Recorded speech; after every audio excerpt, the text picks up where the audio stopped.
കോൺഗ്രസിനെ അധികാരത്തിൽ നിന്ന് ഇറക്കിവിടാനും അവസരവാദികളായ പല കോൺഗ്രസ് നേതാക്കളെ കൂടെ കൂട്ടാനുമൊക്കെ BJPക്ക് രാഷ്ട്രീയ ചാണകതന്ത്രമെന്നോ ചാണക്യതന്ത്രമെന്നോ കുതിരക്കച്ചവടമെന്നോ ഒക്കെ വിളിക്കാവുന്ന നീക്കങ്ങളിലൂടെ കഴിഞ്ഞിരുന്നു.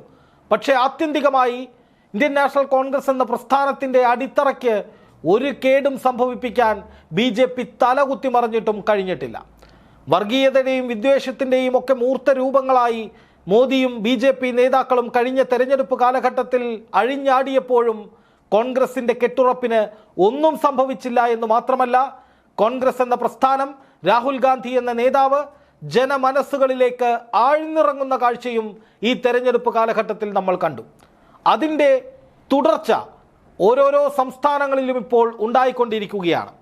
ഏറ്റവും ഒടുവിൽ വരുന്ന വാർത്ത തെലങ്കാനയിൽ നിന്നാണ്. തെലങ്കാനയിൽ കോൺഗ്രസിലേക്കുള്ള കുത്തൊഴുക്ക് അതിഗംഭീരമാം വിധം വർദ്ധിച്ചിരിക്കുന്നു എന്ന റിപ്പോർട്ടുകളാണ് പുറത്തു വരുന്നത്.